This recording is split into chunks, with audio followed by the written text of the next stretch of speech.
to have Amy Gash joining us today to talk about her perspectives of the changing publishing landscape. And really, in the last few years, there have been some significant changes, and she's going to talk to us about all of that. So I want to introduce Amy to you. She is an executive editor in the New York office of Algonquin Books. And among the books she has edited are Ross Gay's best-selling essay collection, The Book of Delights, National Medal of Arts recipient Julia Alvarez's Afterlife, nurse and New York Times opinion writer Teresa Brown's The Shift, Richard Lou's international blockbuster Last Child in the Woods, and Bonnie Tsu's Why We Swim. Amy has recently acquired books as varied as a memoir from a labor organizer in Arizona, which, considering her family history, I know has to be quite dear to her heart, to a Pakistani immigrant's love of food and her struggles with weight, from a feminist history of pockets, a feminist history of pockets. I love dresses with pockets, to a zoologist exploration of the hearts of animals, from a personal quest to understand the Nigerian Civil War, to a true crime story about one of the most notorious jewelry thieves in the world. And so again, welcome, Amy. We're delighted to have you with us. And Judy, you are going to kick off our questions. All right. So we thought we would, yeah, Amy, come and say hello. Sorry. Hello. Nice to see everybody in their little squares. Well, I'm really happy to have you here, and it's been a long time since you've been at the Writer's Circle officially, but you've been a great friend to both me and Michelle and to the Writer's Circle, and we wanted to do this in a relatively informal sort of way. So we do have a bunch of questions that we sent over to you in advance, just so you wouldn't be like, what?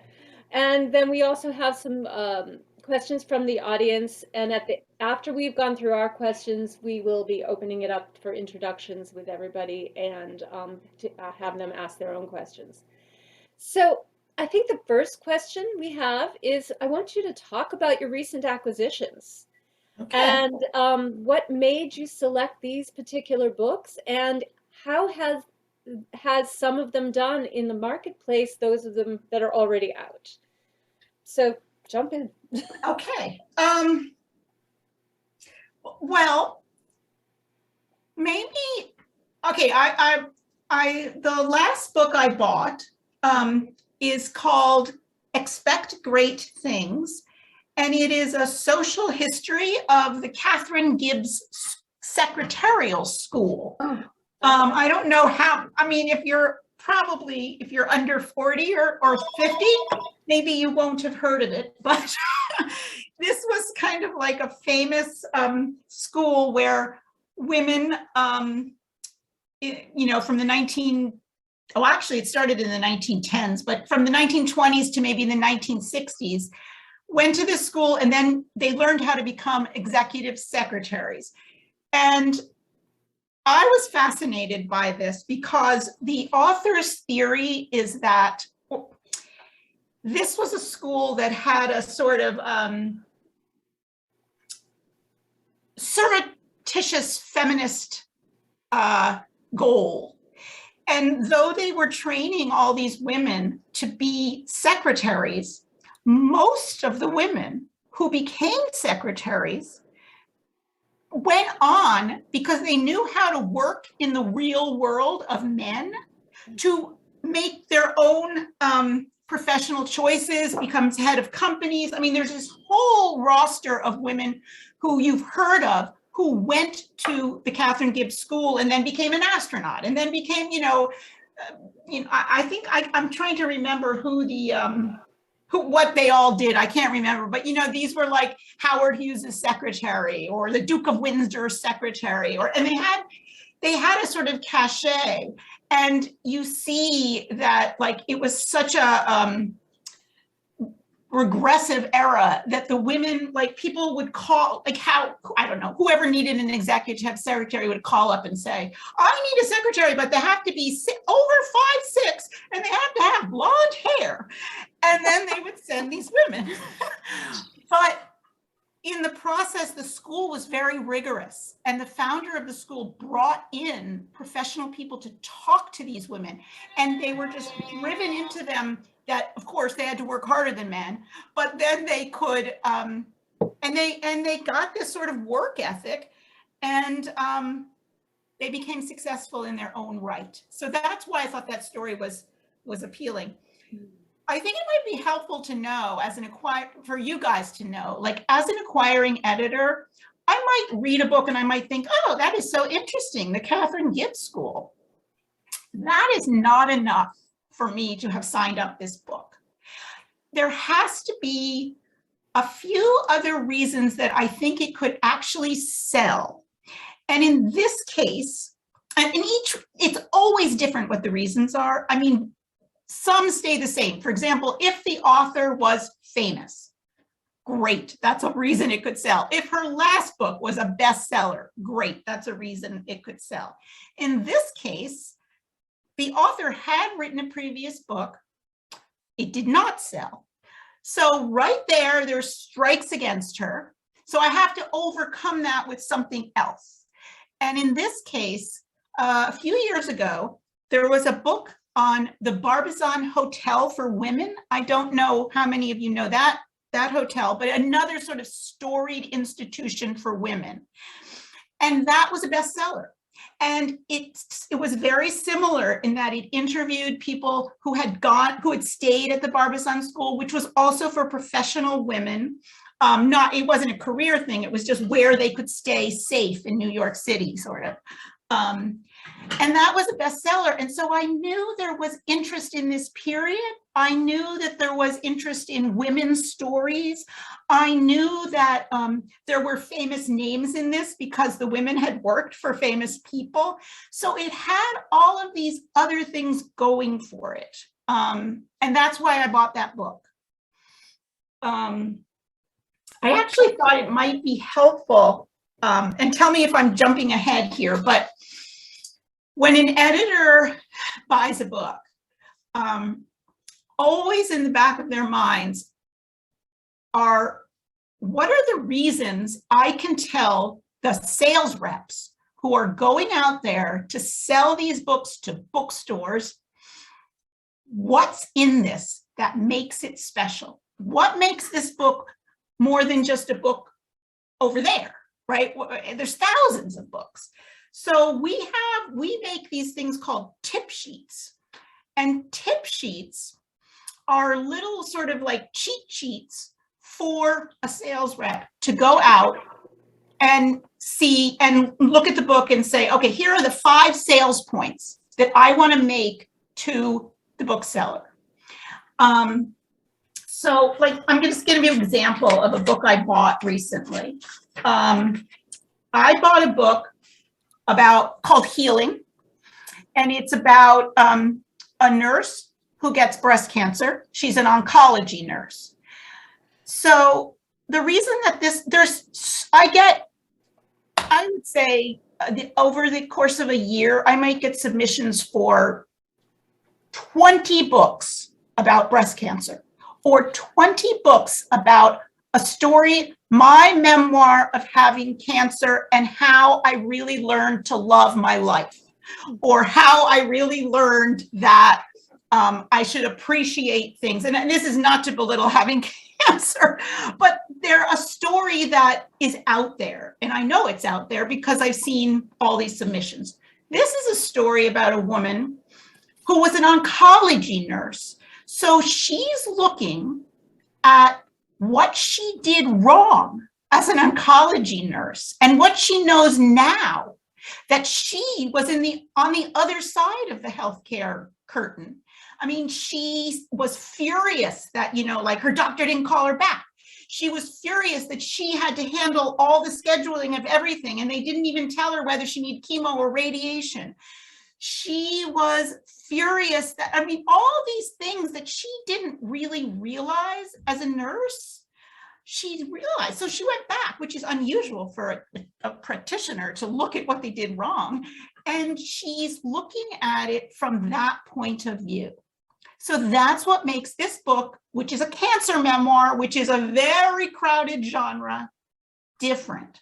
So the other thing, so then I had to make this tip sheet and figure out, why would you buy this book? Well, one, this is an author that I've worked with before, and her first book was a bestseller, so that helps.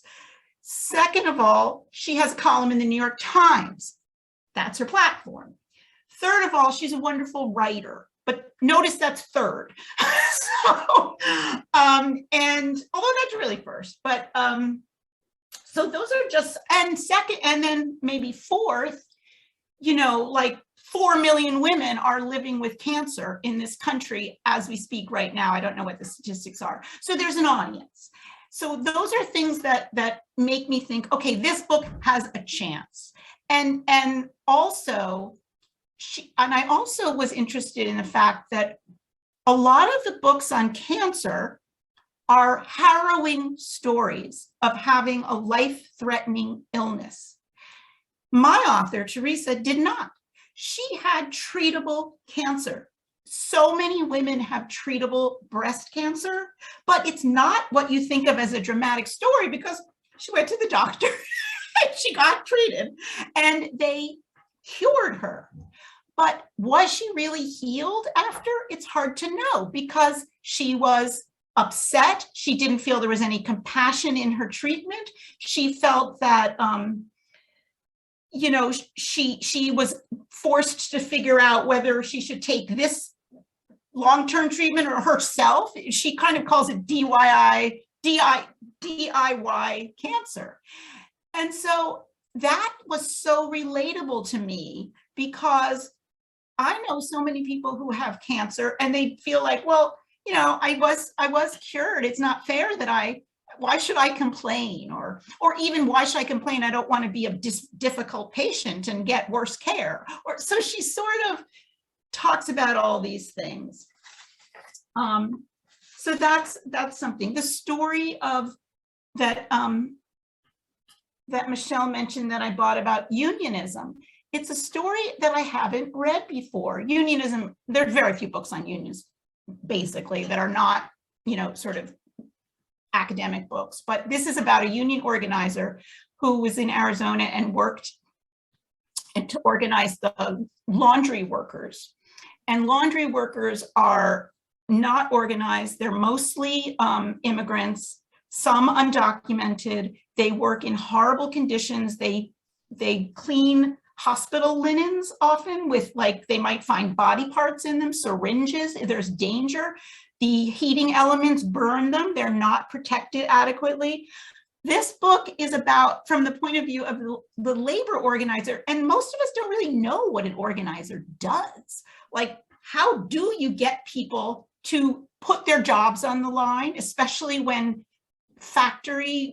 the owners of the factory are against the union and threatening your job, all sorts of things like that. So that was my interest, because I have an interest in union. But why did I buy the book at this moment? Because unions are everywhere. If you just turn on the radio, the media industry is unionizing. We keep hearing about strikes. We keep hearing about workers' rights, partly due to, I guess, the pandemic and realizing that essential workers are essential.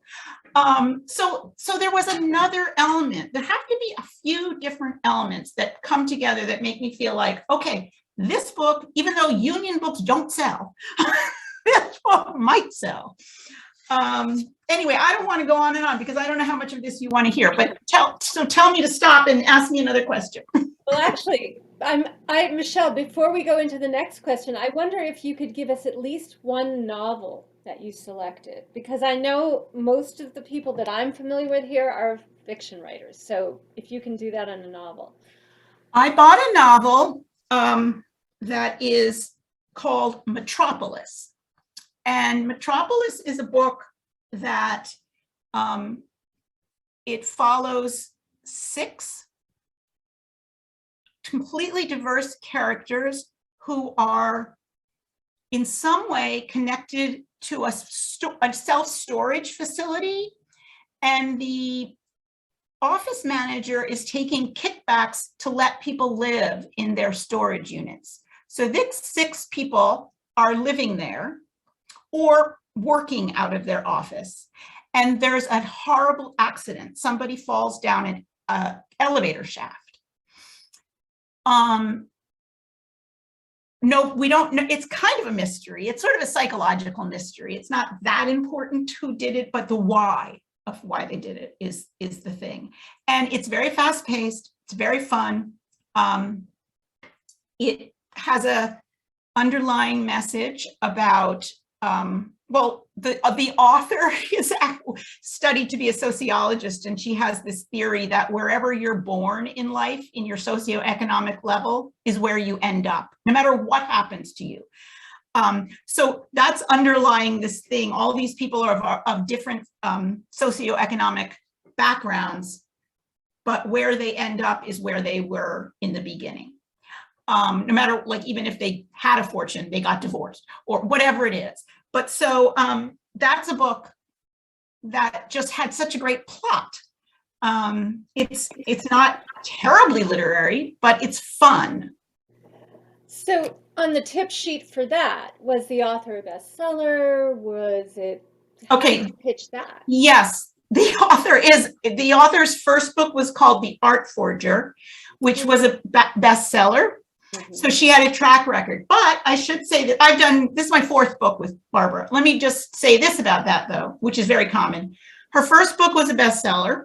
It did incredibly well. It's probably sold 500,000 copies, if not more. Her second book was not. Her third book was not. So they were good. They sold okay, but they were, in our view, a little bit disappointing.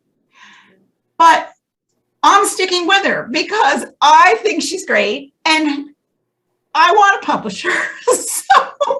And she's a house author.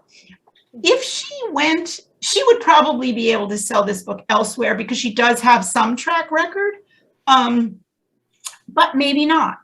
That's another thing. I mean, the world is so different now.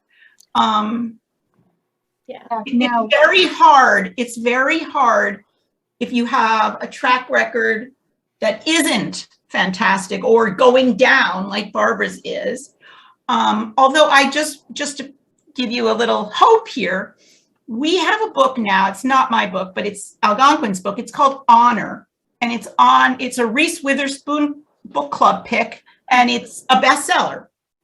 So this Thridi Umrigar is the author, and Thridi had a big bestseller, I don't know when, years ago. Completely downward cycle after that. Her books did not sell. Not that many people wanted to buy. I shouldn't really speak out of turn like this, but I'm letting you in, and I guess it'll be recorded. So some people didn't want to buy the book because, what were the odds that this one would sell after, what? We didn't care. We said, okay, we'll take a chance. We liked it. And now it's a bestseller. So it happens. It happens when you find the right editor. The editor loved this book. It's just, it's hard out there, obviously. But it does happen. It does happen. I mean, when I bought The Art Forger, Barbara Shapiro's first book, she'd had a terrible downward cycle, and I think maybe 50 people had rejected this book. So it does happen. And I don't care. I'm happy to buy a book that someone rejects because, well, partly because I work at a house that's smaller. So I don't have access to paying enormous advances. So I have to sneak my way into books that are good. Or so if other people reject the book, but I see something, I see some potential there, that's all the better for me. That's amazing because, at least a couple of us have experienced what it's like to not have editors take us after, lack of numbers or something like that. So that's really quite something. I'm wondering, Judy, I think you should skip ahead to your next question. Let's stick with the books, and then I will come back to the larger one. Okay, fantastic. So talk about the whole idea of commercial versus literary, because you said that that book was not terribly literary, which is, what does that mean to you? And does it really mean anything? And, No, it means nothing. okay. That's good to hear, I think. I don't know. Well, it does mean something. I guess if it's literary, the emphasis is on the language more than other kinds of books. That's it. I mean, that the author is writing something that is not only about the thing, but it is about the language. Yeah. Okay. Yeah, we have the publisher of Algonquin, who has retired now, used to like yell at us if we said this isn't literary or this is, when we brought something to our acquisition meeting. Huh. And we all knew what we meant. But she's like, that means absolutely nothing. And it really doesn't. I mean, I have a memoir that came out this just a few months ago, actually, I think. It's called Flesh and Blood. And it is about a woman who, it's about a woman's hysterectomy, basically. But it's also about, she ends up not being able to have children, and she wants to find a legacy in this world that's not going to be children. And it turns out it's writing. And so it's a beautiful, beautiful memoir. And I'm thinking, in terms of like why I bought the book, well, 40 million women in America have had hysterectomies. But that's not the thing about this book. This book is so beautifully written, so gorgeously written, that I could only really call it literary. But it's a subject that isn't literary at all. I mean, it's about her medical procedure and how she felt and being ill and what illness is and how it affects us emotionally.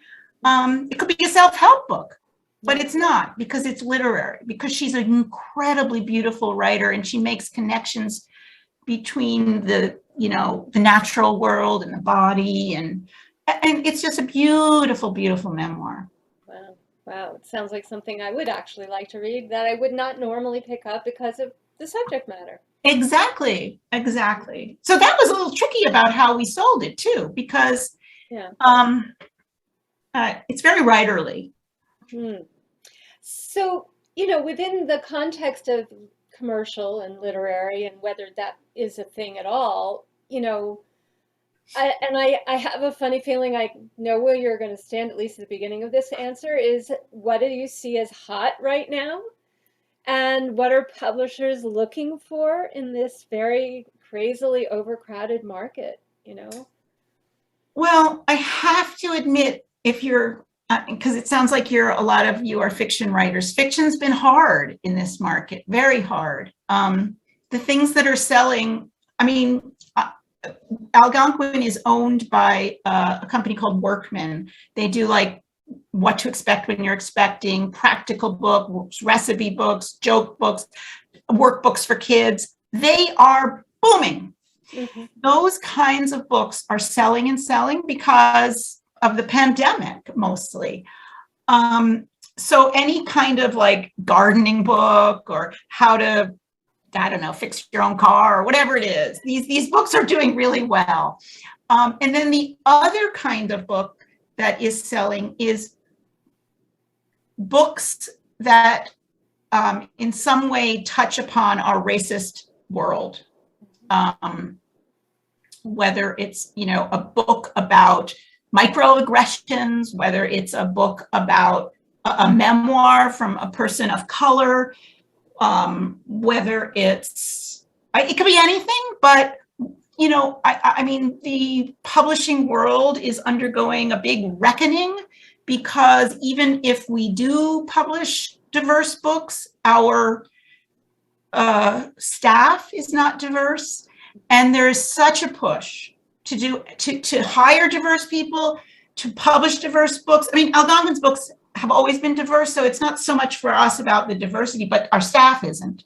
And that's a problem. And so people are very, very sensitive to that right now, and very sensitive to hearing new voices. I think there's something called hashtag own voices, which is a young people's sort of, I don't know if it's only for young people's literature, but it's very, very hot right now, I would say. Yeah, that's what I thought you would say. It's hard to hear because it's like, what about everyone else? What about people? Yeah. I mean, yeah, but and if you look at the Zoom screen, we're, for the most part, I assume we are not amongst those own voices. yeah. Although I have to, well, I'll tell you later, this very funny thing about being older. Oh, is that good or bad? Well, I don't know. Actually, I put it on my Facebook and it got a wild amount of play, and mostly people don't bother with me paying attention to what I put on Facebook, but there was something on Electric Lit called 7 New and Forthcoming Books by Writers Over 60. I saw that. Did you see that? Oh, I didn't see your post about it, but I saw the Electric Lit. And I'm like, well, there is a tendency for every part of our Western society to be interested in the young, hot, new genius. And I'm like, hello, some of us are old and wise and maybe Yes. have something to share. So Yeah. it's just another angle of the, what gets out there and why. Definitely. Yeah. I know a friend of mine, Alice Elliott Dark, has a book coming out I think in the fall, called Fellowship Point, and it's about some octogenarians, and it's getting a lot of buzz, and I hope she does really well. So she's a wonderful writer, but Oh, anyway. that's great. But I'm like, Yeah. octogenarians. Did she write that short story In the Gloaming? Yes. Oh, I love that. I love that.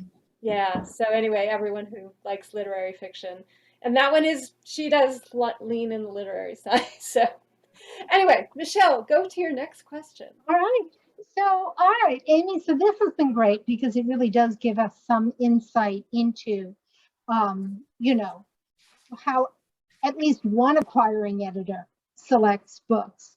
Right. I bring you all the way back to the beginning of your career. And I would love for you to talk to us about the changes that you have seen in publishing as your career progressed up until and including our current situation with COVID-19. This is kind of the title question of this whole discussion. Oh, what's the title of of our conversation? The changing publishing landscape. Okay. Well, I would say that in some ways, nothing changes. I remember when I first started in publishing, people would say, oh, books are dead. Publishing's dead. That profession's gone. And that didn't happen. And then every few years, people say that about books. They're going to be replaced by something else, or, the internet it doesn't happen. People keep coming back to books, and actual physical books too. So that's just like, I think people will always read. And of course, what people read changes. But on that level too, I think people just love good stories. Good stories are timeless. And I really think that the fundamentals of publishing in terms of the content, I mean, it changes just because something's interesting this year and is hot this year, but it's the storytelling that matters. But in terms of like the whole industry, I think it's gotten more professional in a lot of ways. I mean, even like when I started out, I just got a job, I didn't even know what publishing was. Most younger people today go to a publishing course. And there they study stuff that you could learn in 2 weeks, really, if you just got a job in publishing. They do. And mostly what they get there is a network of people, editors come in, art people come in, all sorts of people come in and tell them what they do. And then they know them. And then when they're ready to get a job, they know they have good sources, and then people tell them, I'm looking for a job, I'm looking for an intern.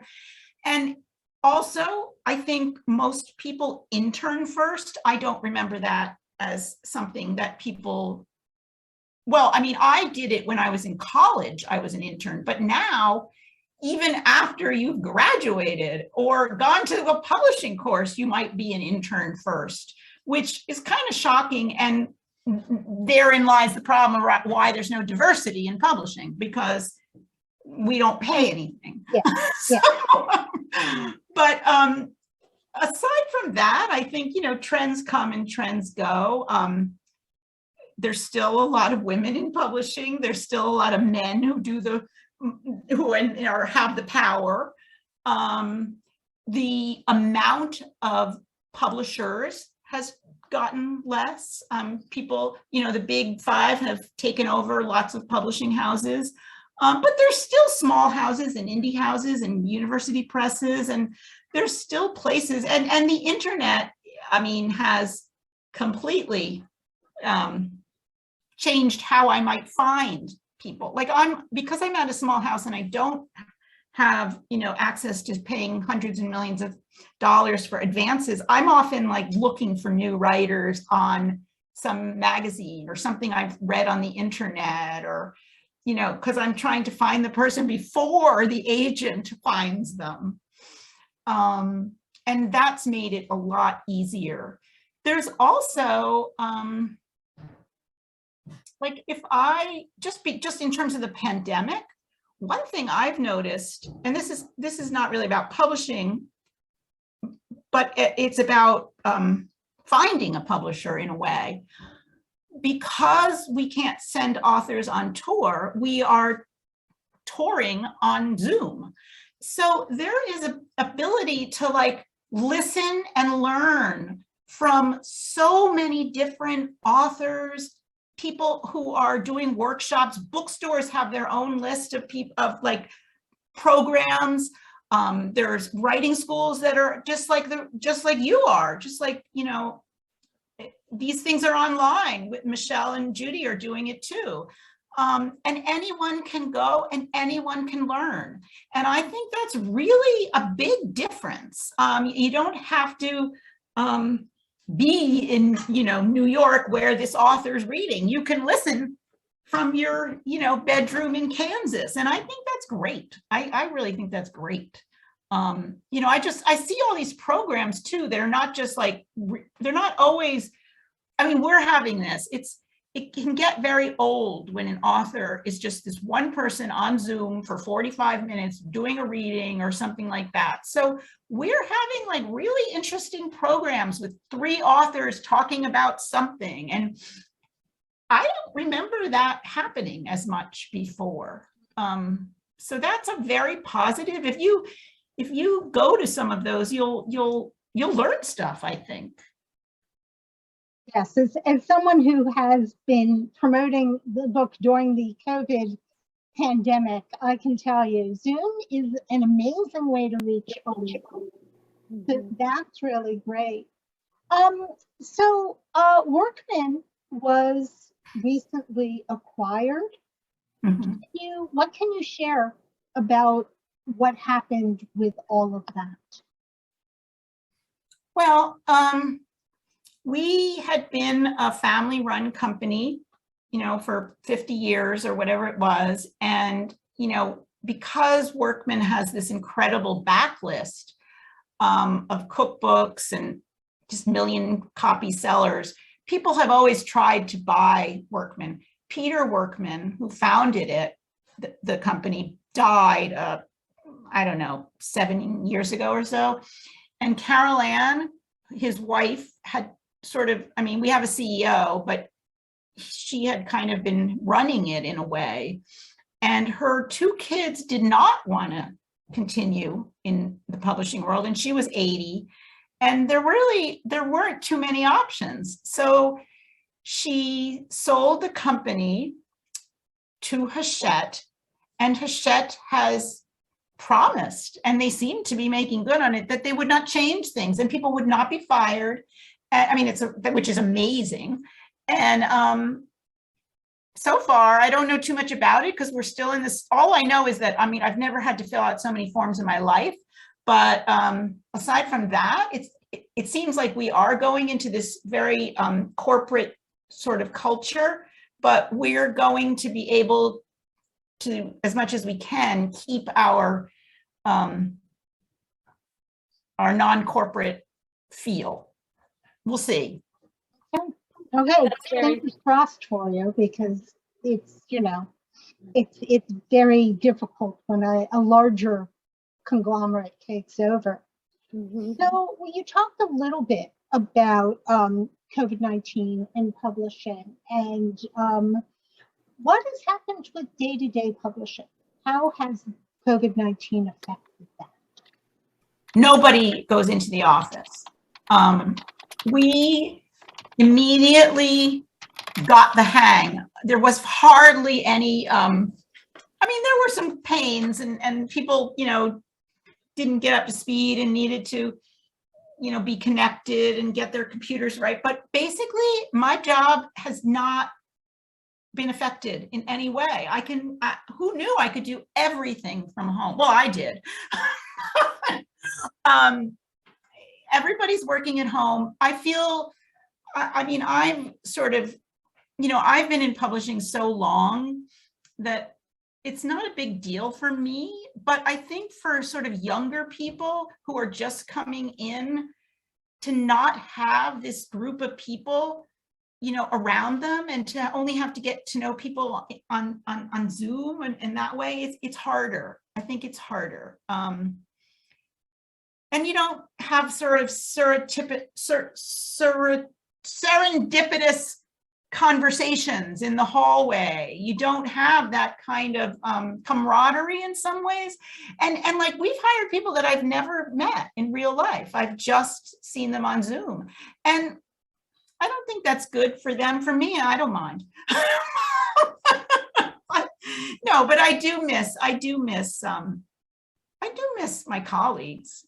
But like, I see them all the time on Zoom, so it's hard to know.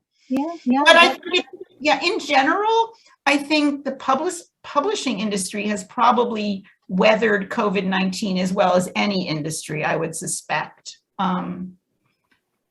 It hasn't really been that hard. It's probably harder for people like in the art departments, and because it's hard to see, I don't know how they do it, but for editorial, it's been a breeze, really. That's good. Well, that is good. That is good. All right, Judy. So all of this, sort of the insights into how you've made your decisions in these recent book acquisitions and how the market is shifting and adjusting to COVID-19, I want to bring this in a little more personally, and this will eventually segue into letting people speak for themselves. But we talked a little bit about the interest in BIPOC and diverse voices, and what generally is of value on the market right now. But what can a debut author or a not so debut author do to make their work more intriguing to an editor or an agent, obviously? What can they do to help themselves land a contract? And does it matter things like being young or old, or your social media followers, or is it actually okay if we just try to write really good books? Which would be nice. I think so. I mean, I really do. I think that if you write a good book, you can find a publisher. It might not be the publisher of your dreams. It might be at a smaller house. It might be at a hybrid house. It might be, I don't know, and it might take longer. Yes. but I think it's possible. Yeah, I do. I definitely do. I mean, even me, like I have to care a lot about whether my books sell, because obviously we could go under if all our books do poorly. We're not, we're on the, we don't have this huge backlist. We don't have a lot of things that can keep us, I mean, just Algonquin Workman does, but Sure. I've bought books just because I like them. And what you need is an editor who can convince her colleagues, because buying a book is a group decision in a publishing house, that that there's an audience somewhere for this and how you might reach them.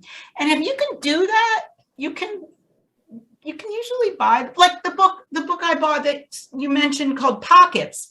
That book is by a debut author. She's an academic. She's never written a book.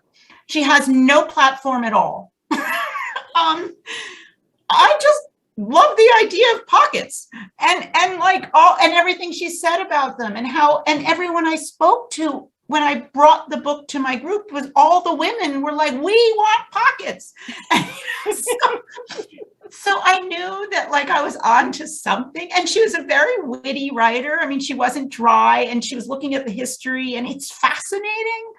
So I took a chance. It's not like that book has an enormous audience, and it's not like it's a shoo-in for sure. It's just that it was different. I mean, I think that's part of it. I hadn't read about that before.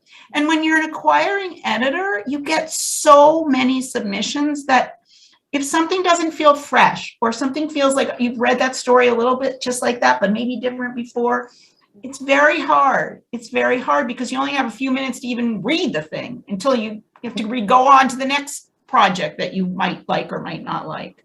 Yeah. Yeah. When you say you only have a few minutes, you're talking about when it lands on your desk. When it lands on my desk, I have to be convinced pretty quickly that I should keep reading, because I've got, literally 100 more books that are in my inbox to read. Sometimes, I'm not saying that I only give things 3 minutes. I'm saying that I decide whether I want to give them more in 3 minutes. Wow. So, 3 minutes is too soon. I'll say 15. Okay. Okay. 15, Fair 15. enough. Fair enough. So this is interesting because I assume that 90% of what lands on your desk is agented, and it's already gotten through that whole gauntlet. Yeah. So at least the agent thinks that it's pretty good and it's been polished as much as the agent can get it. And if you give it 15 minutes, you read like 20 pages. I mean, how long? Wow. Well, it depends. I mean, let's say, here's something I might do. Let's say it's a novel, and I see that the author can write, but it's a dystopian novel. Okay. I don't read dystopian novels, so I don't know what else is out there. I don't know anything about it, and I won't be able to evaluate it. So I will spend 10 minutes on it and then send it, if it's good, or if it could be good, I'll send it to someone else, some other editor in my company who likes dystopian novels. Mm-hmm. So I might do that, or I might, there are a lot of agents out there, and only I can't know all agents, and not all agents can know me. So the ones who know me know what I like, but Right. The other ones are just sending me things. They might be good, I don't know, but they're how-tos, and we don't publish how-to books, or they're, you know what I mean? So it depends on the agent, and which is why it does matter about the agent that you have, because the job of the agent is to sell it by getting it to the right editor. Yeah. Yeah, That's true. Yeah. So is there anything that, like, is there sort of a full stop moment or thing that makes you say, yeah, I'm not going any further? Or is it just each piece is different? Well, it could be, I don't like the writing. I find it pretentious. No. It might be, oh my God, there's another book out right now with the exact same story. No. Oh my God, this is a book that can't sell because I don't know, nobody really is interested in coins. And actually, there's a big market for coin books. I just don't do any. I was going to say, really? Okay. But it's that kind of stuff. So good writing will get you at least another 5 more minutes. Well, good writing is important because I also have sometimes bought books that I would not think I would like, or the subject isn't something I would even consider. But because the writing is so good, like I'm not interested in a book about a hysterectomy, really, but I bought that book because it was about something else. It was some beautiful, or it made illness, and the illness became a metaphor for something for me. So it was not, it wasn't things that don't sell, I think, are too personal. They're, especially with a memoir, they're just too personal, and they could be wonderful, but not everybody, you need people to relate to what you're saying, so it has to be bigger than the actual thing that you're writing about. But like I bought a book about this court case that it was a Supreme Court case that decided who owns your DNA, and it was a book that I don't think I would ever really think I would like, but it was so exciting. Court case, and he was a good writer, and it was about something, and I felt like it was relevant to what was going on in the world, and big pharma and all of these other things. They were, and when I think, and it was actually a challenge because the court case was about whether biotech companies can patent our genes. Okay, that sounds so dry. It's about patent law. That is what the book is about. But somehow he made it about something bigger than patent law. If you can imagine. Yes. I'm always willing to be surprised. And every time I open something, I'm like, oh, I hope. I hope. Good. I like that you hope, because we want editors to hope to like what we send. Yeah. Absolutely. So one path that a number of writers are taking these days, and you mentioned that sometimes it takes a very long time to go sort of I'll call it the more traditional route, to get an agent, have the agent sell the book. So a lot of writers are either self-pubbing or, if they're fortunate, going with a hybrid press. What do you think about a writer who does that? Is that when they then come to you, how do you feel about someone who's been, let's call it impatient, although I can tell you, being on the other side of it, I don't always think of it as impatient. And how do you assess how well they've done? Well, for me, if an author's coming to me and has already published a self-published book, that has no effect on me. Nothing. I would treat them just the same, because why not? If their self-published book did incredibly well, that would prick up my ears more, and I would think, wow, there's already an audience. But I would not disqualify someone or think this isn't for me because the author has self-published. I don't think editors do that. I think they judge the thing on the merits, and then they hope for these other things around it, like it sold really well, or something like that. So it's exactly the same. It still has to have these other sales points. But I don't think you get, there's no demerit for having self-published. Okay, again, as a hybrid author, that's good to hear. Yeah, I don't think there is. Okay, good. Okay, so I think one thing that we'd like to do at this point is, first of all, open it up to the questions that we've received. Yeah. And so, Marilyn, you had sent in some questions. Do you want to unmute yourself and ask your question, Elaine? Darn, you're expecting me to remember? I could put it in the chat. I have it. My basic question was, how would you find an agent when you're not sure the category that your work would go under? Do you want to tell me what your work is so I can? Oh, I mean, okay. if you don't mind, I don't mean to be. No. It's okay. Presumptuous. I'm writing short stories that for people who are either in the hospital or are elderly, and the form of they've sort of lost interest in communicating. But for the family, you write the story so that it begins it's both entertaining, but it begins a conversation. It allows you to sit there, almost like you're dealing with a kindergarten or a first grader, the same sort of idea.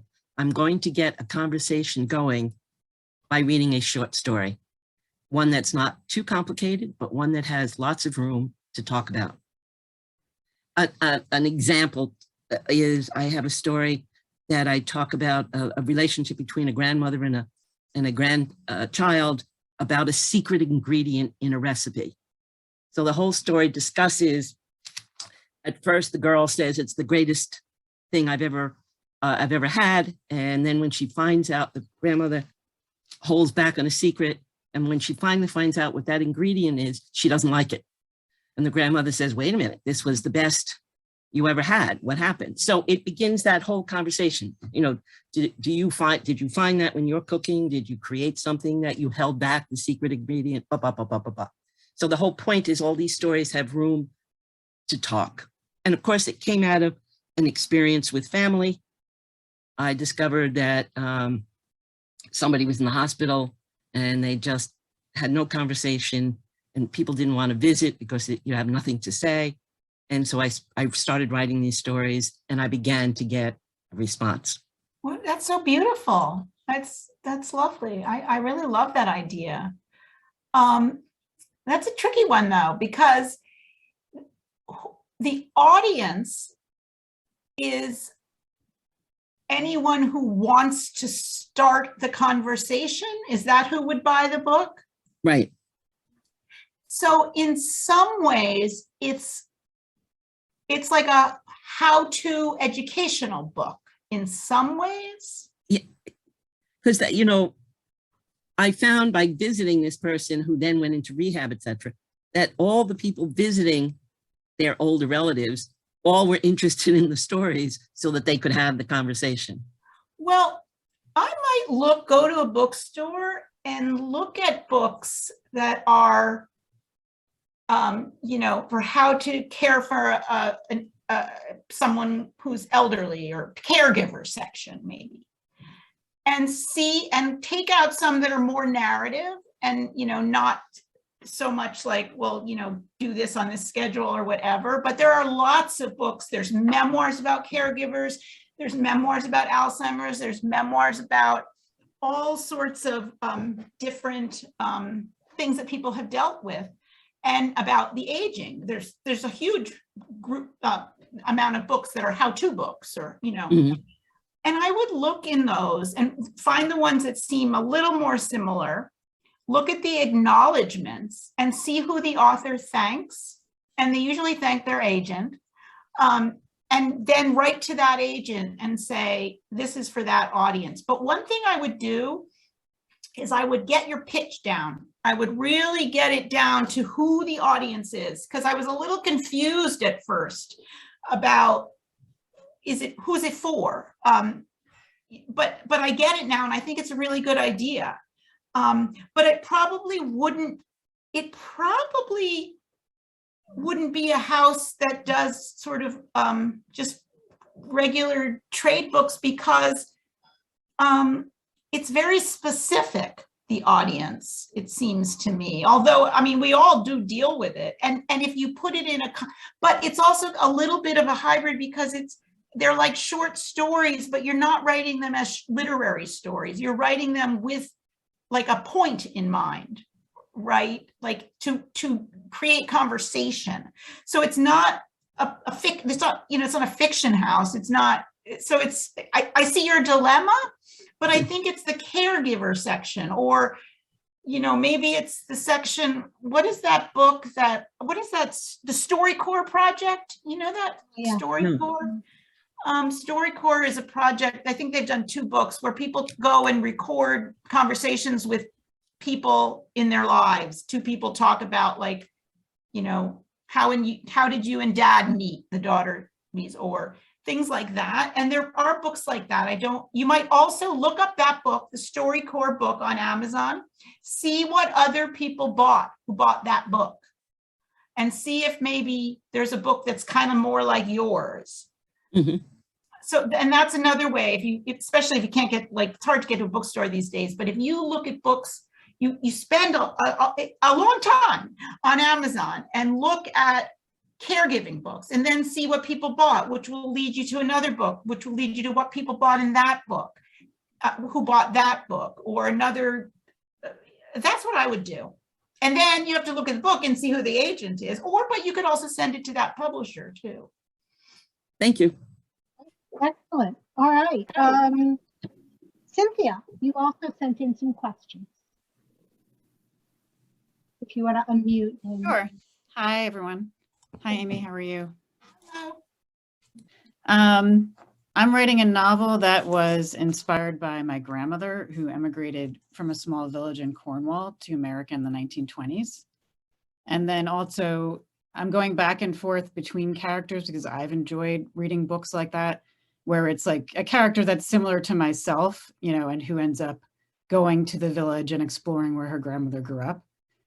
So just any suggestions you would have for, writing that type of book, and what's important as far as things like word count and style, things like that.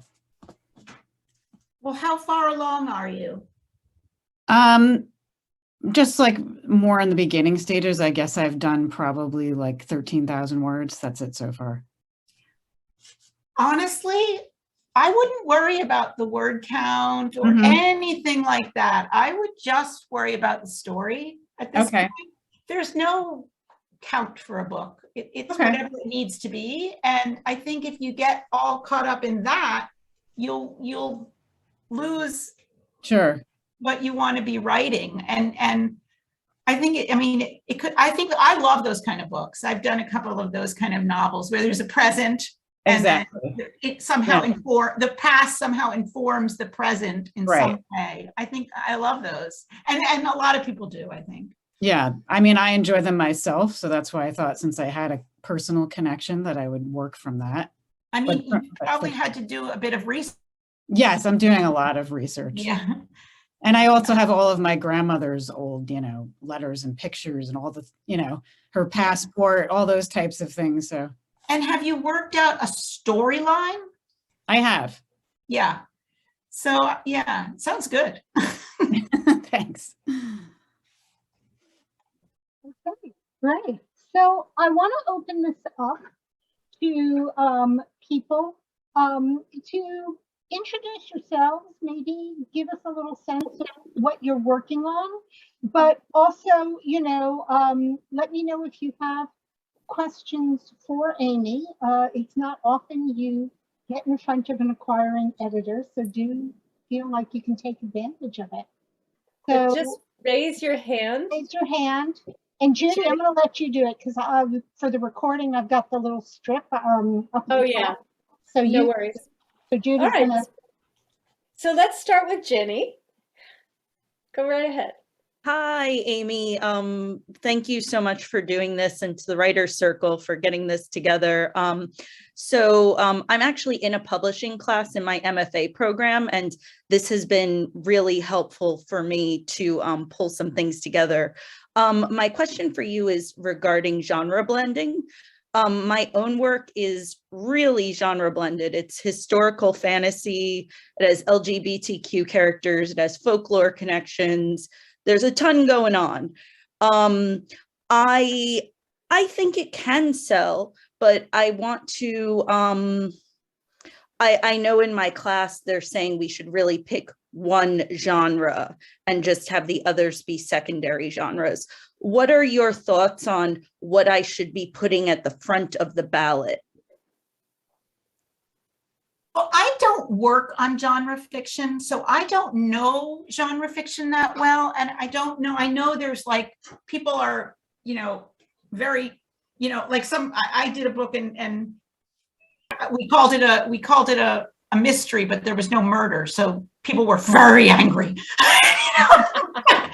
So I know that there's very rigid rules about what the genre is, but I mean, from a perspective of someone who just works on literary fiction, who cares what the genre is? I would just go for it. But I don't know if that's right, I mean, to me, it depends. I mean, is the book that you're working on genre, or are you playing with genres to create something that's not genre? That's a great question. It's about werewolves in the American Revolution. So I'm kind of playing with history a lot. History is an important piece. But fantasy is very important too. Obviously, I have my werewolves. I've created my own world building with it. And there's also LGBTQ characters and a gay romance. Well, So that doesn't seem like that seems irrelevant almost, because that could be anything, right? The main thing is you're adding, I because I'm assuming there were gay people in the American Revolution. Oh, yes. But so is it like that, like Jane Eyre and the Zombies book thing? Or? A lot of people say that and mention that. I'd say yes and no. I'm playing with prejudice, and I am playing with some racial issues, but there's also some prejudice within my world building. I have kind of a witches versus werewolves thing going on. Yeah, and it's just you just like packed everything in there. Yeah, the Jersey Devil is there. Oh, and they're there because you like all these characters, or you're trying to, because I guess if it doesn't sound like a genre book because it's not genre. It's something else because you're using the genre. That makes it not a genre book to me. And then you could do anything. I'm writing the book I've wanted to read, and I love historical fiction, and I love fantasy, and I love werewolves, and I love folklore, and I've just never seen these things done quite in the way that I'm imagining. So really the purpose of this book isn't so much to be a genre piece or not a genre piece.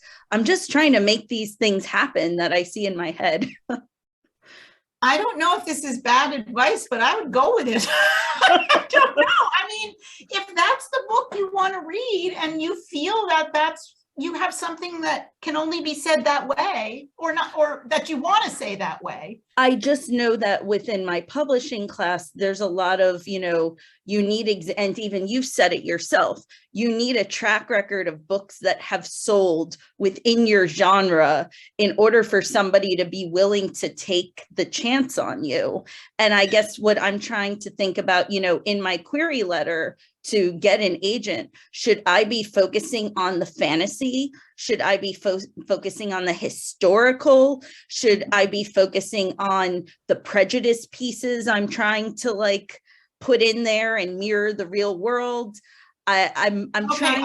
I see what you're saying, but without it, so what you're saying is you have this book for what it is, and it's going to be what it is. How are you supposed to pitch it? Exactly. Like how do I sell something that find comp titles for it? It's actually a little hard. There's Her Majesty's Dragon, there's Dread Nation, there's a couple, but not a lot of people do that. Well, maybe you find 3 books that it has a little bit of each of, and you say, this is da-da-da meets this. And it's completely original, and I'm doing it. And then before somebody can say, but wait a minute, you make your pitch so interesting that they forget about what genre it is. They just want to read it. I mean, that's what I would do. It's hard, but I mean, you have to make the pitch overcome the problems you're having with the genre. So I'm sorry, it wasn't, so I was talking about how you were going to do the book, but you know how you're going to do the book. You're not changing the book. You just want to know how to talk about it. Yeah, I would try to get it like Jane Eyre meets Zombie Nation meets this. And then, you know, and the reason I'm doing that is I'm trying to and, you know, maybe add a little humor to your pitch. You know, it's not likely that, you know, werewolves were actually blah, blah, blah, or whatever you want to say. But I think if you grab someone that way with how original it is, you'll do better than picking a genre that it's not. Yeah, that's the genre blending piece. It's something I didn't realize until I started my FMA, just MFA, just how genre blended it was. And then I was like, oh, but I mean, I don't know anything about genres, but I sort of thought that genre blending was in. Yeah. No? That's what I've heard as well, at least, you know, maybe not in the literary fiction world if we Yeah. I did my summer class was actually an LGBTQ genre blending class. So there is genre blending going on. Mine is just kind of to the extreme. But thank you for your thoughts. I'm going to keep them in mind. Does it have any horror in it? A little bit. Okay, because there's somebody who works in the queer world and she writes horror short stories. Miranda Mercado, I think her name. I'm blocking on her name. I'll Google. Okay, I can tell. I'll write to Judy or Michelle when and let them know, because what I would do is I would see where she's reading. And I would go to one of her readings and ask that question. Okay. Yeah. Oh, thank you. I would really appreciate We always have that. a Q&A. I would say something like that. Ask her, because there's a huge market for like queer, horror, queer, you know, that's a big market. So maybe that's the thing to focus on. I don't know. I totally don't know. Oh, thank you so much. I really appreciate your thoughts. All right. Let's move on to another question or another author with their own unique story. Who would like to jump in? Anyone? Alyssa. Hi, I'm working on a historical novel about two women in World War II who survived. One of them is based on a real person who I knew. And you seem like such a discerning reader. I was wondering, number one, if it's possible to get a manuscript to you without going through an agent. And number two, if you do want to acquire the manuscripts, if you actually are able to edit them and suggest to the writer, you know, put this piece in the beginning and this at the end, or are you strictly in acquisitions? Oh, no. I have to edit too. That's mostly what I do. Yeah. I mean, they're both. Everything I acquire, I edit. But what I missed the beginning of your, what are you working on? I'm working on a historical novel set in World War II about two Jewish women, one in Eastern Europe and one in England, who survived the war. One of them becomes a spy, the one in England, and the one in Eastern Europe, who's based on someone I knew, joins the resistance, helps save her sister by hiding her with a Catholic family, and survives and comes to this country. I want to tell you why I don't think I can look at that. And hold on. I just published a book called Paper Bullets, and it's about two women during World War II. They actually are, they're a lesbian couple, and they are part of the resistance, and it is their story. one of them is Jewish. And I think that we're so small that I highly recommend you read it. It's wonderful. But I don't think we would publish another book just like that because we're so small. But there's a whole market for World War II books. So it's a good topic. And there's a lot, and another good topic right now is kind of that hidden figures, people whose stories were not told during the time, or when men were writing them, or who knows, whatever. But, and so they were overlooked, women who were part of the resistance or did incredibly courageous things, but didn't get credit. That's a very big right now. It's a very good topic. Thank you. So is it possible to bypass agents and go directly to publishers, or is that not really much done? It's not really, but like if somebody sent something in through the transom to me, I would probably have an intern look at it, but but the intern might also say, well, I'd give it to an editorial assistant who might give it to an intern, but they also might just write a form letter and say, we don't accept. It depends. But the absolute truth is, if somebody had my email and sent it to me and said, I know, I would look at it first before I sent it to the editorial assistant. So, it depends on how much. If you just send it, it's very hard. And I might not look at it for 6 months. Right. Yeah. Because I don't sometimes look at agented things for 6 months. Let's move on to Kimberly. She has a question. Kimberly, you're Hi, sorry, the unmute. Yes, you'd think after 2 years I was used to this, but hi, I'm Kimberly Burge. I think this is my first Writers Circle event. I'm joining from Washington, D.C., so just a little south of a lot of you, it sounds like. Thank you. This is great. Amy, you're just so helpful. This information is really fantastic. And I'm glad. I'm a narrative nonfiction writer. And I am one of those authors who has published a book through a trade publisher that got really good reviews and didn't sell, which is heartbreaking, as it sounds like several of you know. So, and I know there's all sorts of things that play into that. So I guess I'd like to ask about the dreaded word platform, for one thing, and how much that plays into it. And then I have a new idea for a book that is, it's very embryonic stages, but it's something that's got me excited. And I want to know how now to work on making myself more attractive to a publisher, even though, I have one book under my belt, but not the sales track record.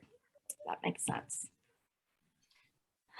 Well, just to make you feel better, it really matters less for nonfiction about your track record. It matters for fiction a lot, but for nonfiction, if it's a whole different subject, it's a little easier because there might be an audience for this one, and you can always, it's just easier. But what exactly was your question? I'm not sure. What is it that you are asking?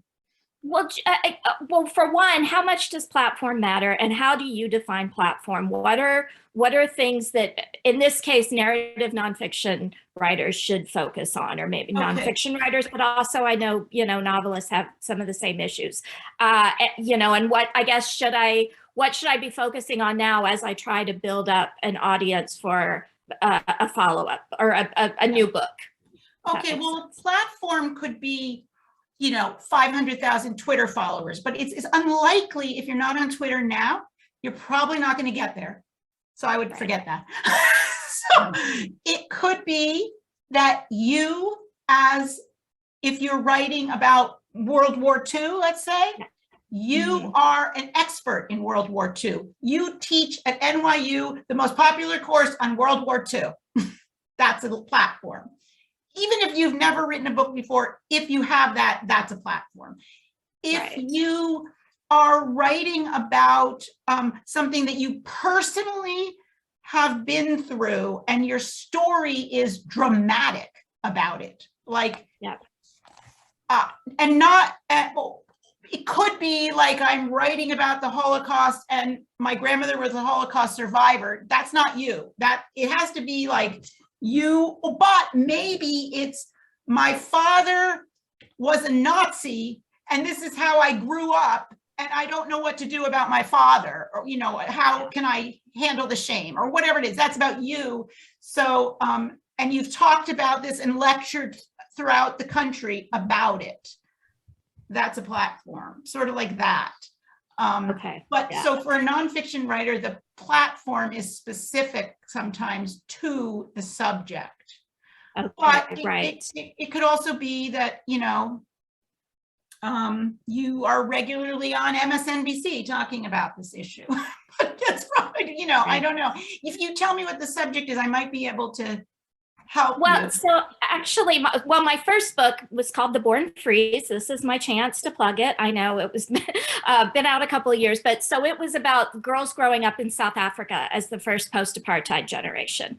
And I was over there and I worked with them, had a creative writing club. It's still out. I would love you all to read it as fellow writers, but and it came out in 2015. It was published by Norton.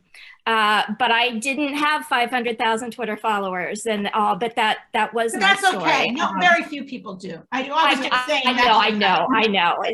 It's so interesting because I always tell my authors who are like, I got to get on social media right now. And I said, if you have to get on social media right now, it's too late. It's too late. Right. Exactly. No, I'm on it, but I just hate it because you don't get writing done when you're on social media. How, like, that's a whole other topic y'all need to do, is how to balance platform building with actually doing your writing. So I'll put it on the book list. I'm thinking, yeah, is it? Okay, awesome. The book I'm thinking about now is about a Washington, D.C. based artist who I've just discovered.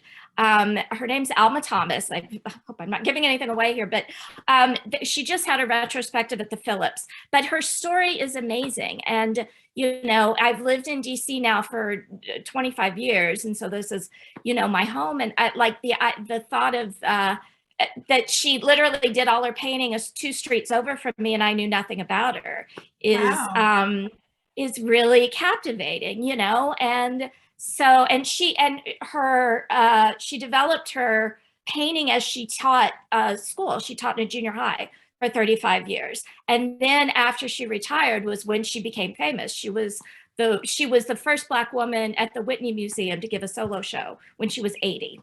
And, you know, at 53 now, I am loving these stories about women who blossom late, you know? So there's just a lot about her that I'm learning and, you know, wanting to capture. So I think it's a great story, but I am not an art expert. You know, I'm a storyteller. So it's, I guess, kind of thinking about that, is this too big a leap to try to I'm starting with a shorter essay. That's where I'm trying to jump in first. I'm not, you know. Okay, do you want me to be totally honest? Yes, please. Just tell me before I go down this path. Okay, I think that this is a problematic subject. One, you're writing about a Black person and you're not Black. That's I did wonder that too. Yeah. Okay. Second, you don't know anything about, you know something in an amateur way about art, and you're also not a biographer. So those are 3 things that an editor is going to say, well, okay, why this book from this person? Doesn't mean it can't work at all. But what I would do is, if you really want to write about this woman, I would try to come up with a very, very innovative structure and bring in, like, look at 4 women from Washington and how they interacted at that period. Or look at, also, it's very hard to write a straight biography and not have it sound YA, because biography is hard, and it's like you have to have so many layers in there for it not to feel like it's just a life that you're just telling us about. Yeah, I would, maybe there's a way to do it in like pull all sorts of art catalogs or something and structure it in some, I don't know, but if you could come up with something that makes it unusual, you will have much more success than just, but a lot of the problem might be that you are not an expert in this. Sure. No, I appreciate you being honest about this. Let me ask. And I'm not, but please don't say, I'm not telling you not to do it. I think it could be great. I'm just telling you, you have to overcome. Yeah. Sure. No, I understand. What if it's something that's sort of a reflection / memoir that involves people like her? Is that like, that's the kind of angle that might be able to work? That if it's well, that's hard too, because you're white. And how are you going to be, what are you going to say about her and her life? And what do you know, it's hard. I don't know. It is hard now. Yeah. It's hard at this moment in time. I'm not saying that you don't have anything. I'm just, but there might be a way to do it. Maybe it's you, like I did a book where every week this guy baked the same bread. And each week things changed. And each week he learned something more about salt, about this, about that. And then he brought in his other life too.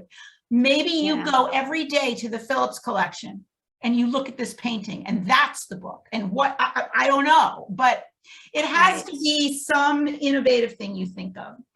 Okay. No, I appreciate you telling me being brutal here, but actually, and Ross Gay had a poem at the beginning of the catalog for this retrospective that I just ordered. Yeah, I love the Book of Delights. It's the best book I've read in the last couple of years. Thank you. Oh, that's so nice to hear. Ross will love it. Really, it's made me kind of, you know, I'm sure like everybody, it's been up and down the last couple of years with my own writing, and that made me like to want to find the beauty in writing and in the world again. So thank you. And I just finished editing his next book, so it'll be out. Yeah, he's just finishing one of the essays, but it's longer essays. But it's nice. So great. Yeah. Yeah. Oh, good. That's good to hear. This is great. Thank you so much. Let's move on to Elizabeth. You have a question. Hi, I'm enjoying this so much. Thank you. Even though I'm so negative? Oh no, you're realistic. You're not negative. All right. So refreshing, Amy. Honest to God. Really? Okay. I know, but it's so, because you know what, but I honestly believe if you write something and it's wonderful, eventually it will get published. I really believe that. My question is if you have any thoughts or direction on how one handles a memoir, elements of which remain classified by the US government. So it's my family, and I've spent about 30 hours interviewing my father. And I know portions of what I would have to clear, but I haven't really found any comparable titles because his generation didn't talk. And they may have spoken to their children, but I've never seen this story portrayed. And so I'm doing it partly for myself and my family to get it down while his mind still works, which is declining. He's 94. But I could use direction of where to go to look for how someone who is either not in that world and not a trained writer, but I have always written and enjoy writing, how to find information about how to educate myself on this process. And the process, I mean, can you use the Freedom of Information Act? Is that? Yes. I mean, does it, or is this, but I mean, that doesn't give out classified information though, I don't things? No, I don't need, I don't necessarily need to go into the depth of the classified information. It's what he has given me are stories that have never been told. And what makes you think you can't just publish them? What I'm not quite getting the question. His name is classified. His name is classified? His name is classified. And so, and the story, as I hear, you know, it goes right into hidden figures. It goes right into strong women. And I'm hesitant to bring it up in like workshops and so forth. It's very complicated. And so I just figured I would ask you this question in case you had. Well, wait a minute. So you want to publish this book without naming him? Well, I would try to get permission to name him. It was declined about a decade ago when he requested it. Now, people know his name, but it has not been out in the world as this is what he did. What? This is fascinating. What? I know, it's crazy. That's why I have a hard time in workshops. What? So his name is, but then how does he go around living his life? And his name attached to that job. Oh, his name attached to that job. Okay. Correct. Oh, because he was in the FBI, or what he was in this, and he was secret what he did. Correct. Is it secret once he dies? I don't know the answer to that, so I have to figure that out. And I do have his permission. I wanted him to write it. But he couldn't write it any more than you, it sounds like, right? Well, he thinks I can write it. Oh, he thinks you can write it. Oh, man. I think you need to talk to a lawyer or somebody, maybe. Okay. I just thought maybe you'd say, oh, I had a memoir come across my desk. No, but I sent this woman over that way. I have to say, I'm very interested. I can't even like conceive of was he a spy? He was. Okay. So, I mean, you would have to apply to, just like people from the Trump administration who wanted to tell things had to apply to be able to say, and they can say no or yes. Correct. Oh, well, then I guess you could just write them. Whoever you write, like. Well, but I need to finish the story first, so I need some help with that. Oh, I see. And if they say no, and you're still writing the story because it's for your family too. You want Correct. it. I see. And so you need to ask questions about some material that's classified. Could you say you would talk to someone like you're not a journalist, but don't people talk off the record about things? I believe so. I just thought you might have this in your back pocket. No, I know. I'm wasting everybody's time because I don't know, and I'm just like so fascinated. It's okay. Yeah. Thank you. Yeah, I'm just thinking, and I have no more knowledge than anybody else, unless someone on this call knows better than me, but I would just like call the State Department or whoever has classified it and try to talk it through with them and say, well, what can I actually put on paper, and can I change the names to protect things? And right. Because like, are you actually able to get the words on the page, or is that even not possible until you solve it? No, I have a lot of words on the page. Okay. All right. So yeah, I would call the State Department.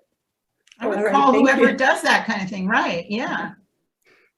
Anyway. I just don't want to get their antenna up until I have what I want. Yeah. Then there's that. Anyway, I didn't mean to go off in a different. No, it's tricky. It's fascinating. There's an article in this. You could write an article about the challenge of trying to do this. I don't know if that's even okay, but you could. All right. Anyway. Thank you. Let me move on to Rebecca. Sorry, darling, last but never least. You know, I think this might be the first Writer Circle Zoom call I've been on that's included the phrase "call the State Department." So I think it's a new record for us. Yeah, thank you so much for doing this. You've given wonderful information, and you've given it in a way that still leaves me hope for the publishing industry, which is good to hear. Sometimes these can get very bleak. Oh, really?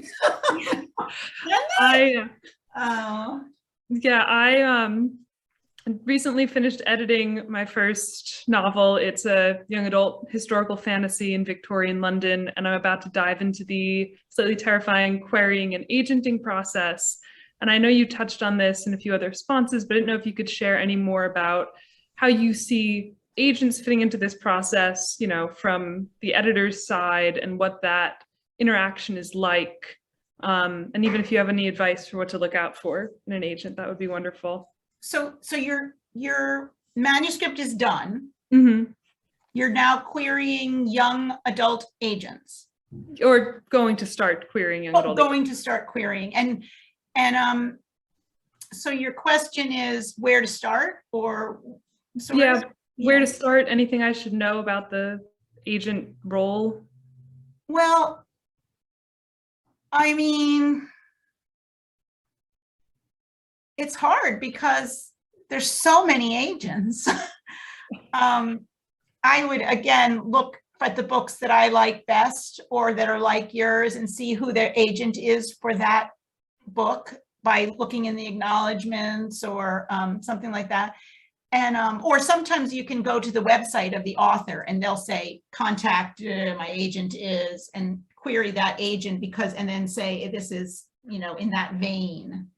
I would do that. And then I would just make sure that your pitch for the book is really strong. I mean, it's funny. I've been on I've been on at writers conferences with there's a panel and there's an agent and there's me and then there's somebody else, and the agent is like, that pitch has to be da, da, da, da. And I'm thinking to myself, why? Just look at the first page and you'll know. Because what an agent sends me as the pitch is pretty much irrelevant. I'm going to read it and I'm going to decide for myself what I think the pitch should be when I pitch it. But agents really care. I mean, it seems like they really want to know that you know how to sell the book in a way, which is so unfair. That's their job. But, you know, I would really work on that, and I would try to get what we were talking about before about comparable books that it's sort of like, because they like that kind of thing. And they should be books that have sold well, but not books that everybody would comp their book to, because it's the biggest selling book of all time. It should be books that really narrow in on your kind of book, but have done pretty well. And you can find out if they've done pretty well on Amazon by their numbers sometimes, but it's also hard. But you can see if it says national bestseller on the jacket or something like that. Mm-hmm. And then I would look at there's a lot of online information about best agents, and I'm not sure anymore how people find an agent. It's just you send out queries, I guess, but it does matter, your agent. It really, really matters. I would ask people who have books who their agent is and do they like them.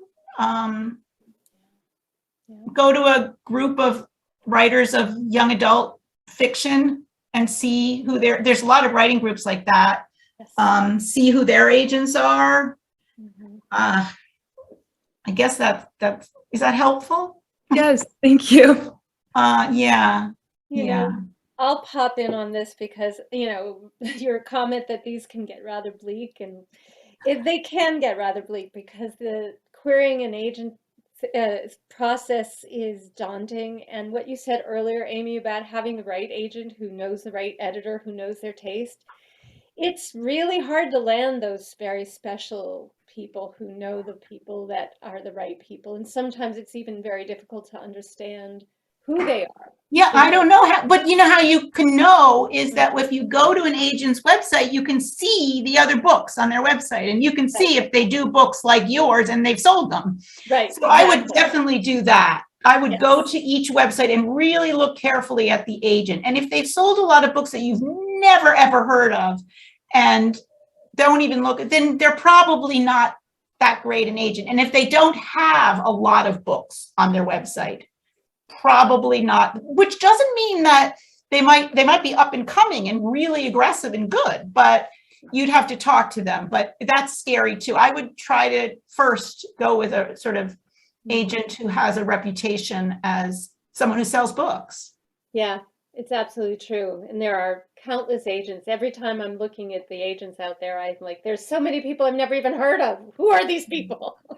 Like a lot of times I'll get in something from an agent and and I'll be like, didn't you even look at the kind of books I do? I would never do. Algonquin doesn't do those kind of books. And I would think, I feel bad for the author because they have an agent who doesn't know. Yeah.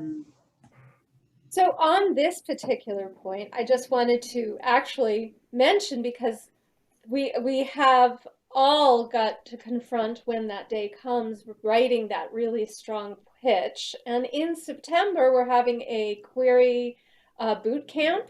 So if anyone wants to join that one, I'm hoping, I don't know if it's it says it's in person, but these days it's anyone's game. So if people sign up and want hybrid and we're actually in person, that can be arranged. So, and it's a very difficult thing. And I think you're right, what you say, Amy, that agents are wanting authors to be able to know how to sell their book. And then, you know, it's a very challenging part of this process. And to all my friends and students who I talk to about this is where the joy of writing easily becomes, you know, soured because it's so challenging. One thing, that is something that people, it just occurs to me, I don't know, if you're like in college or a lot of agents need readers.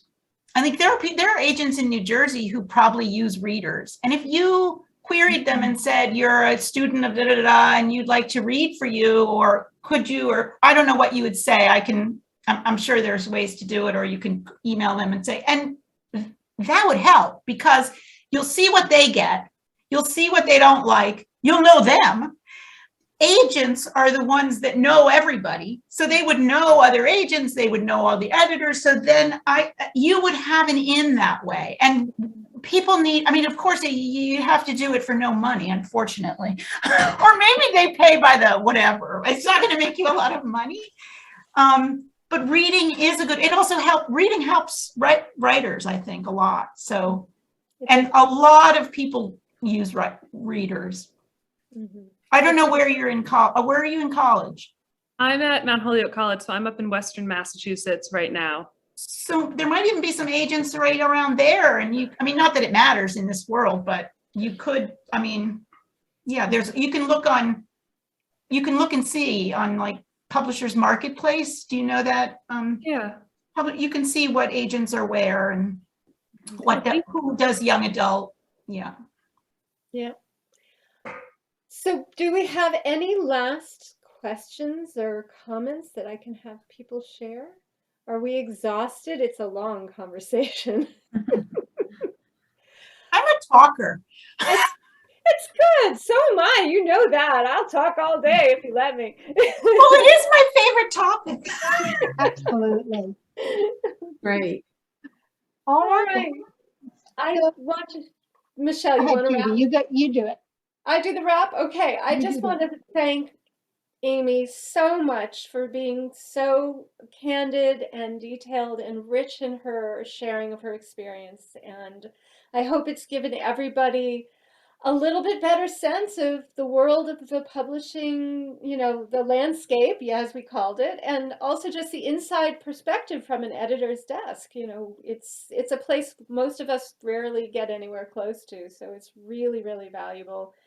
And I want to thank all of you for joining us wherever you are, close or far, and hope that you'll come to the Writers' Circle for other events and workshops. As I said, and I think actually I want to re-mention the workshop we have on the 27th. It's called Building Emotional Endurance as a Writer.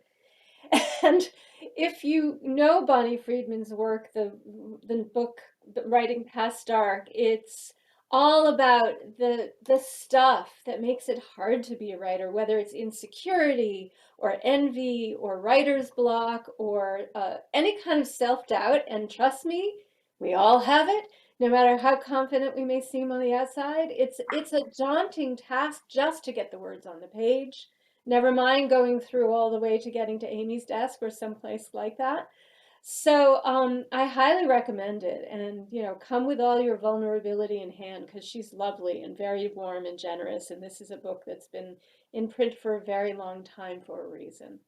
So that's next month's virtual event. Is there anything else I should say, Michelle? You usually. I think this is it. Again, just want to thank Amy, thank all of you, and do come back. We are going to have a mix of virtual and hopefully someday in person. So do come back. Thank you so much, everybody. Everyone who shared what they were working on sounds so interesting. So good luck.